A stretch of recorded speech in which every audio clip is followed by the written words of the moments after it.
జై Shriram welcome to my channel. ఆషాఢంలో అమ్మవారికి శాకంబరి దేవిలాగా ఇట్లా అలంకరిస్తారు కదా.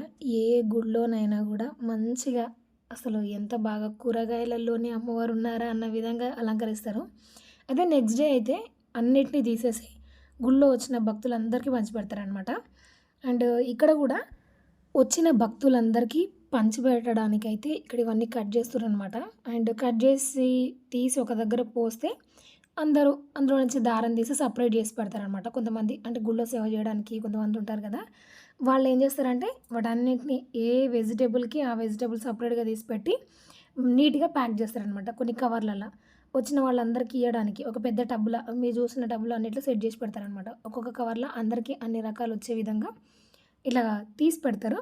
అండ్ మనం కూడా ఎంతో కొంత కొద్దిసేపైతే ఈ సేవలో పాల్గొన్నామనమాట. మరి లాస్ట్ వరకైతే ఉండలేదు. బట్ ఒకటి రెండైతే చేసామనమాట. అండ్ అన్నీ కవర్‌లో వేసేసి మాకిచ్చిన కవర్‌ని కూడా తీసుకొని నేనైతే ఇంటికొచ్చేసాననమాట. దాదాపుగా ఒక 4, 5 ఇయర్స్ నుంచి నేనైతే ఇట్లాగా వెజిటబుల్ తెచ్చుకొని చేయాలని ఎప్పటినుంచో అనుకుంటున్నా. ప్రతిసారి తెచ్చుకుందాం, గుడికెళ్దాం అన్న ప్రతిసారి ఏదో ఒక అడ్డంకి వల్ల నేను తెచ్చుకోలేకపోయాననమాట. కానీ ఈసారైతే ఇవి తెచ్చుకున్నాను. వచ్చిన వెజిటబుల్స్ అన్నిటిని కలిపి దానికి ప్లస్‌గా కొన్ని ఉల్లిపాయలు, కొంచెం ములక్కాడలు కలిపి నేనిక్కడ సాంబార్ చేస్తున్నాననమాట. అండ్ సాంబార్ చేద్దామంటే పప్పు మస్ట్ అండ్ షుడ్ కదా. పప్పు లేకపోయినా కూడా ఇలా చేస్తది మా అమ్మ. టేస్ట్ కూడా చాలా బావుంటది. ఒకసారి ట్రై చేసి చూడండి.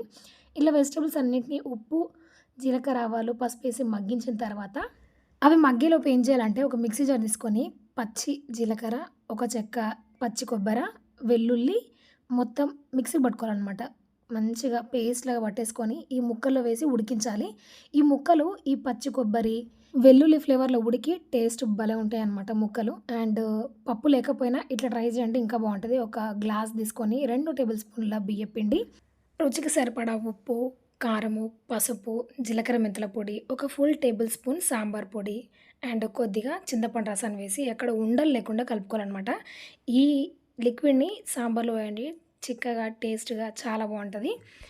ఇప్పుడు ముక్కలు మగ్గిపోయిన తర్వాత అందులో కొంచెం చింతపండు రసాన్ని పోసుకోండి. అండ్ అలాగే మనం కలిపెట్టుకున్న మిశ్రమాన్ని కూడా ఇందులో వేసేసుకొని మంచిగా మరుగుతున్నప్పుడు ఇందులో కొంచెం బెల్లం, రుచికి సరిపడా ఉప్పు అండ్ కరివేపాకు వేసి బాగా మరిగిన తర్వాత టేస్ట్ మాత్రం సూపర్‌గా ఉంటది. ఖచ్చితంగా ఈసారి ఇట్లా ట్రై చేయండి.